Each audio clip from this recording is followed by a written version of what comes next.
안녕하십니까. Y타임스 논평의 추부일 편집원입니다. 이번 총선에서 참패를 한 미래통합당 그리고 미래한국당이 지금 해야 될 일 7가지가 있습니다. 오늘 이걸 살펴보겠습니다. 지금 미래통합당이 사실상 당무 정지 상태입니다. 당대표는 사임을 했고 이 원내대표 역시 낙선을 했습니다. 지도부가 공백 상태인 것입니다. 그래서 비상대책위원회, 비대위라고 그러죠. 이 비대위 체제로 가야 된다는 데에 대해서 공감을 하고 있습니다. 분명한 것은 이 미래통합당의 발걸음이 여기서 스톱할 수는 없다는 거죠. 어쩌면 지금 이 순간이 더 이상 추락할 수 없는 밑바닥일지도 모릅니다. 가장 아래로 떨어졌다는 것은 이제 올라갈 일만 남았다는 의미이기도 합니다. 그런 측면에서 미래통합당은 얼른 마음을 추스리고 2022년 대선을 향한 마음 다잡기를 해야 될 것입니다. 그렇게 해서 해야 될 7가지를 오늘 제시를 하겠습니다. 첫째는 비대위를 조속히 꾸려야 됩니다. 지금 상황에서 미래통합당이 해야 할 일은 우선적으로 비대위를 꾸리는 일이다. 이렇게 말씀드릴 수 있습니다. 문제는 비대위원장을 누가 맡느냐 하는 문제로 귀결됩니다. 지금은 아직도 20대 국회의 임기가 남아있는 상황이면서도 새로운 21대 당선자들이 혼재를 하고 있습니다. 육신은 물론이고 마음까지 지칠 대로 지쳤겠지만 그래도 딛고 일어설 발판을 만들어 가야 합니다. 그러기에 비대위원장은 선거를 진두지휘했던 김종인 위원장이 결자 해제 입장에서 새로운 체제가 들어설 때까지 더 수고를 하는 것이 좋을 것입니다. 당선됐거나 낙선자이거나 마음을 다독이고 새로운 출발을 할 수 있도록 추스리는 정말 어려운 일을 그래도 어른인 김종인 위원장이 맡는 것이 좋다 이렇게 생각하는 겁니다. 김종인 위원장도 사실상 비대위원장 수락 요청에 대해서 묵시적으로 동의한 것으로 보입니다. 강력한 거부사를 보이고 있지 않기 때문에 그렇습니다. 그렇다면 이 당무정지 상태인 지금 하루라도 빨리 김종인 위원장을 비대위원장으로 선출하고 당을 정상화하는 그런 일부터 서둘러야 될 것입니다. 두 번째 할 일입니다. 먼저 패배백서부터 쓰라는 겁니다. 비대위 체제가 출범하면 가장 먼저 해야 할 일이 이번 선거를 돌아보면서 왜 패배했는지를 명확하게 정리하는 일입니다. 분명한 자기 반성이 있어야지 또다시 실패하지 않습니다. 이 백서를 만들 때 직접 선거에 참여했던 후보들, 당선자, 낙선자를 가리지 말고 선거를 통해 뼈저린 후일담을 전부 기록하고 이걸 다시 정리하는 작업부터 해야 될 것입니다. 무엇이 문제였으며 왜 이렇게 처절하게 패배할 수밖에 없었는지 분석해야 합니다. 여기에 외부의 전문가들도 포함시켜가지고 객관적으로 이번 선거의 참패 요인들을 분석하도록 해야 될 것입니다. 그래서 빠른 시일 내에 이 백서를 국민들한테 공개하면서 새로운 출발을 다짐해야 될 것입니다.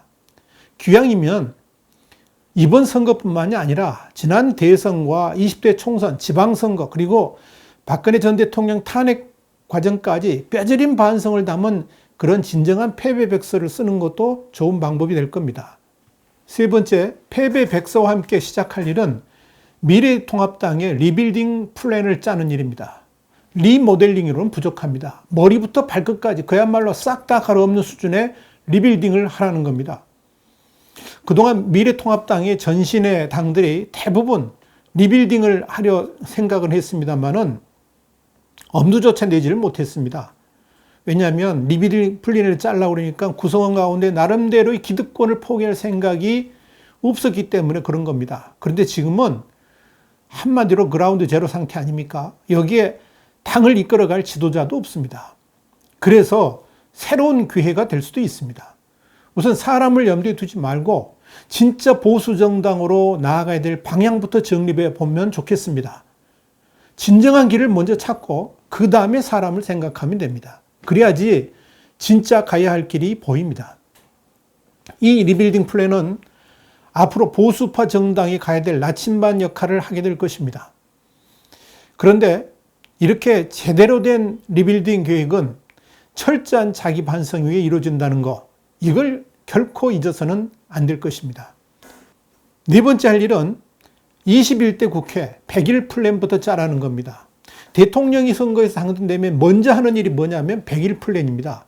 첫 3달이 아주 중요하기 때문에 그렇습니다. 그런데 국회의원 선거도 마찬가지입니다. 비록 3분의 1 의석이긴 합니다만은 앞으로 통합당이 개원 직후부터 무엇을 어떻게 해야 될지 100일 의정 플랜을 만들라는 겁니다.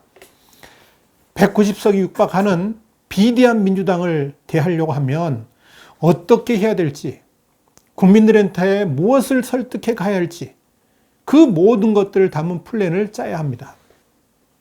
특히 원 구성 문제부터 정리해 가면서 문재인 정권의 잘못된 정책들에 대해서 어떻게 대응을 해 나갈 것인지 조목조목 대응 방안까지 만들고 특히 국민들한테 설득할 포인트가 무엇인지 정리해 가야 될 것입니다. 이를 위해서 당선자들이 공부해야 됩니다. 이 국회의원들의 가장 큰 문제는 자세히 아는 게 아니라 대충만 알고 깊이 있게 모른다는 겁니다.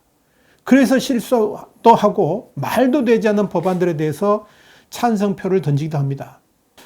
그러나 이제는 달라져야 됩니다.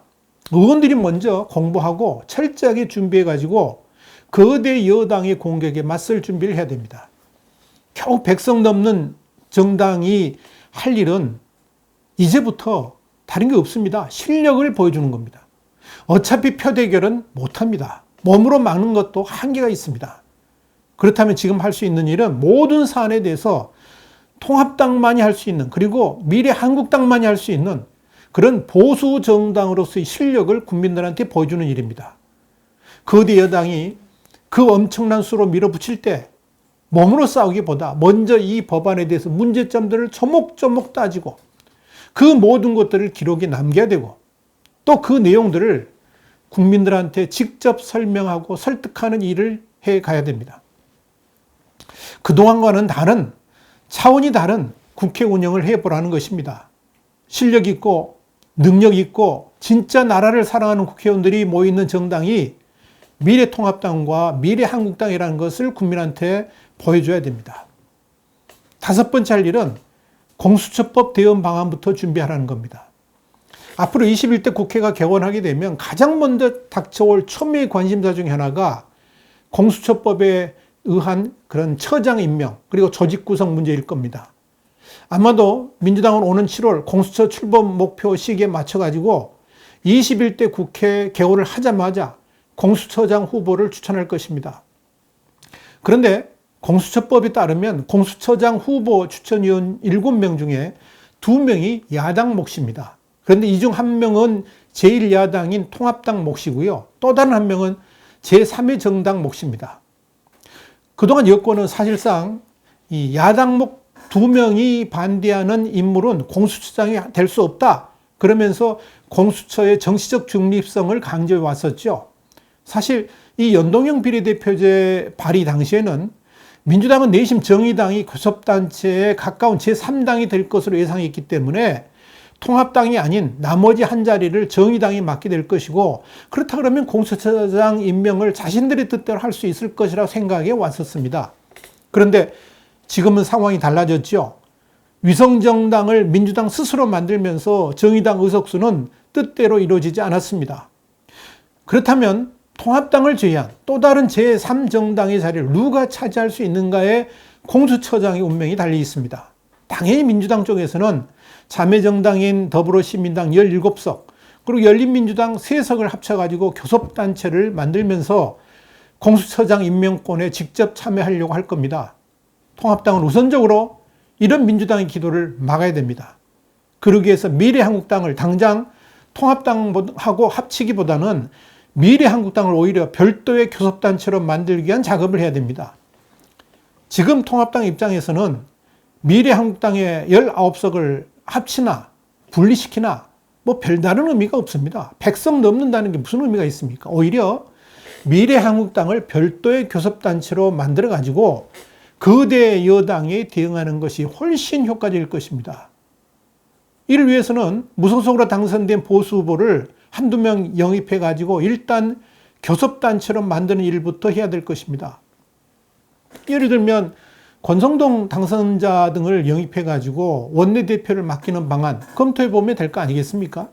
그래야지 공수처장 임명 시에도 미래한국당의 몫으로 처장 추천위원 1명을 가져갈 수가 있습니다. 아마도 미래한국당이 그렇게 하기도 전에 민주당에서 의원 꼬주기를 통해서 이 22명으로 만든다든지 하는 꼼수는 부리기 어려울 겁니다. 명분이 없기 때문에 그렇습니다. 통합당은 바로 이 준비부터 해야 될 것입니다. 국회의 모든 사안에 공동 대응을 하더라도 별도의 교섭단체 구성 방향으로 나아가라는 것입니다. 그러면 최소한 공수처장까지 여당에서 마음대로 임명하는 것만큼은 막을 수 있지 않겠습니까? 그리고 원내 정당이 2개 있는 게 훨씬 낫습니다. 6번째 할 일입니다. 미래한국당을 통합당과 차별화된 중도개혁정당으로 만들라는 겁니다. 미래한국당은 원래 넓은 중도층을 기반으로 양극단이 아니라면 누구나 함께하는 중도보수개혁정당으로 만들겠다는 계획이 있었습니다. 원유철 미래한국당 대표도 17일 날 심기일전에서 국민 곁에서 늘 함께 호흡하는 정당, 중도개혁으로 국민을 통합하는 정당을 만들기 위해 노력하겠다라고 강조를 했습니다. 전적으로 동감합니다. 다시 강조하지만 미래통합당과 합칠 필요가 없습니다. 오히려 미래통합당과 강력하게 경쟁하는 게 좋습니다. 원유철 대표도 이날 우리 당은 작지만 강하고 유능한 강소정당으로 빠르게 발전시키겠다라고 다짐을 했습니다. 바른 생각입니다. 원유철 대표의 뜻대로 미래한국당이 모 정당인 미래통합당과 선의 경쟁을 하는 멋진 정당이 되어가지고 오히려 통합당을 능가하는 실력을 보여줄 수 있게 되기를 기대합니다. 그것이 통합당에게는 신선한 자극이 돼가지고 통합당도 더 발전할 수 있고 더불어 국민들한테 선택의 폭을 넓혀주는 계기가 될 수 있을 것입니다.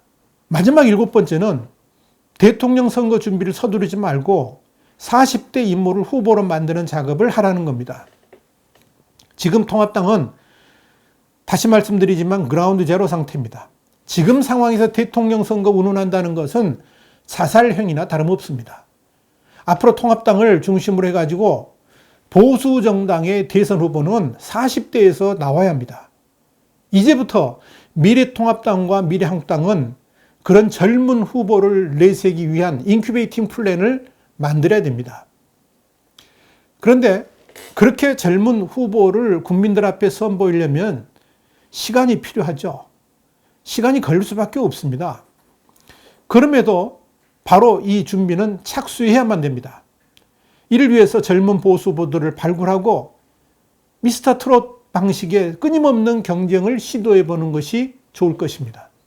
1년만 있으면 저절로 보수 우파 후보로 적합한 인물이 부각될 수 있을 것입니다. 분명히 말씀드리지만 다가오는 2022년 대선에서 또다시 구태의연한 인물이 보수 후보로 얼쩡거린다 그러면 그 선거는 해보나 만합니다. 더 이상 보수 우파 정당의 희망을 꺾는 일이 있어서는 안 될 것입니다. 오늘 와이타임스 논평에서는 미래통합당과 미래한국당이 해야 될 7가지 일을 정리해 봤습니다. 첫째는 비대위를 조속히 꾸리는 것. 둘째는 먼저 패배 백서부터 쓰는 것. 세 번째는 리빌딩 플랜을 짜는 것. 네 번째는 21대 국회 100일 플랜을 짜는 것. 다섯 번째는 공수처법 대응 방안부터 준비하라는 것. 여섯 번째는 미래한국당을 통합당과 차별화된 중도 개혁 정당으로 만들어 가라는 것. 일곱 번째는 대선 준비 서두르지 말고 40대 인물을 후보로 만드는 작업을 하라는 것. 7가지입니다. 와이타임스 논평이었습니다. 다음 시간에 다시 뵙겠습니다. 감사합니다.